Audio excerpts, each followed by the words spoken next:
बिस्मिल्लाहिर्रहमानिर्रहीम। Online exam preparation के बारे में मैं इस कुछ कन्फ्यूजन्स का सवाल का जवाब देने के लिए मैं ये वीडियो रिकॉर्ड कर रही हूँ। स्टूडेंट्स, आप सब लोगों का एक पर्सनल डाटा यूनिवर्सिटी के पास इस वक्त मौजूद है।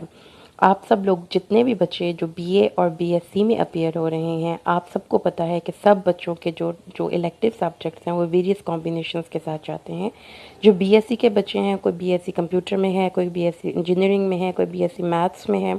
इसी तरीके से बीए के सब्जेक्ट्स भी वेरियस कॉम्बिनेशंस हैं और हर एक सब्जेक्ट के जो सिलेबस की डिवीज़न है वो मुख्तलिफ होती है।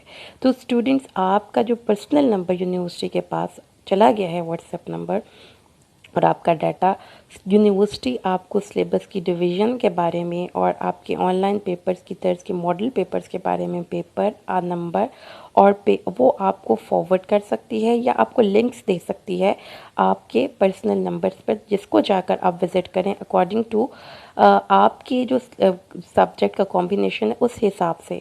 आपको पता है कि पेपर लेने के लिए बहुत सी चीज़ों को जहन में रखना पड़ता है। मिसाल के तौर पर आपका सिलेबस डिवीज़न कैसे होगी, आपके मार्क्स की डिवीज़न कैसे होगी। आपके मिसाल के तौर पर इंग्लिश का पेपर है तो उसमें आपने देखा है कि हर एक क्वेश्चन इक्वल मार्क्स कैरी नहीं करता। अगर आप इंग्लिश की पोइट्री के सेक्शन की बात करते हैं तो उसमें explanation with reference to the context के मार्क्स की डिवीज़न और होती है और क्वेश्चंस के मार्क्स की डिवीज़न और होती है। आपको यूनिवर्सिटी ने, अगर हम फ़र्ज़ करें एमसीक्यू स्टाइल ऑफ पेपर में तैयारी करते हैं तो क्या 100 मार्क्स का पेपर ही एमसीक्यूज़ का होगा, और अगर इंग्लिश है तो सारा पेपर इंग्लिश एक ही बेस पे वो लेंगे, और जो बाकी इंग्लिश बी के जो क्वेश्चंस हैं उसको वो कैसे डिवाइड करेंगे, डिवीज़न ऑफ मार्क्स या डिवीज़न ऑफ सिलेबस। जो भी टीचर आपको गाइड कर रहे हैं सिर्फ एक या दो चैप्टर्स को लेकर, वो टीचर्स आपके साथ, उन टीचर से आप गाइडलाइन लेके अच्छी तैयारी नहीं कर पाएंगे स्टूडेंट्स, इसलिए कि पेपर की तैयारी फिनिश करनी है हमने 100 मार्क्स की। और आपके सिलेबस में सिर्फ इंग्लिश ए या इंग्लिश बी नहीं है। इसी तरीके से अगर आप एजुकेशन के, इस्लामियात के, आप साइंसेस में कंप्यूटर के और बाकी चीज़ों के स्टूडेंट्स हैं, अगर आपके पेपर में प्रैक्टिकल सब्जेक्ट्स भी हैं तो वो कैसे डील किया जाएगा, ये क्या टैकल करने का तरीक़ाकार होगा, जब तक यूनिवर्सिटी पूरा लायहा अमल आपको नहीं देती और आपको मार्क्स के क्राइटेरिया के बारे में आगाह नहीं करती, या आपको ये नहीं बताती कि आप लोगों ने मार्क्स किस तरीके से आपको अवॉर्ड किए जाएंगे।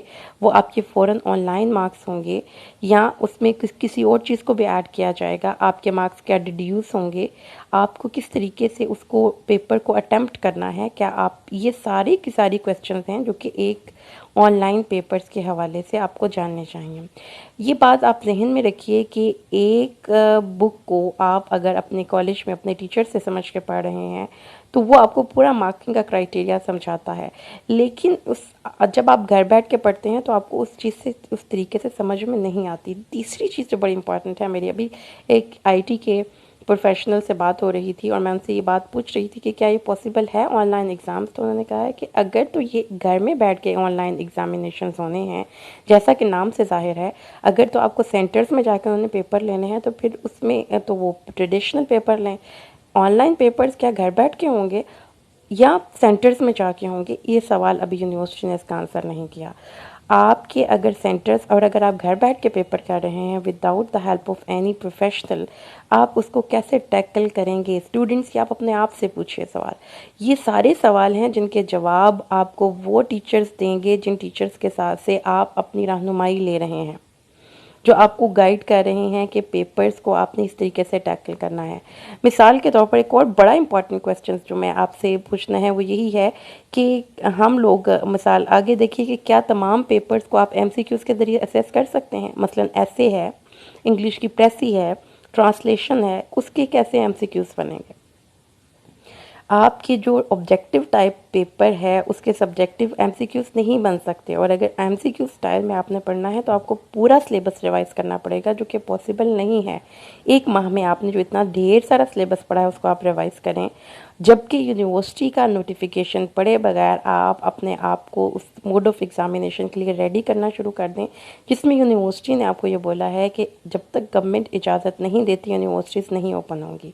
अगर 15 जुलाई के बाद गवर्नमेंट ने इजाज़त दे दी तो यूनिवर्सिटीज़ अपने पुराने तरीके से पेपर लेंगी। लिहाजा students, don't jump to conclusion.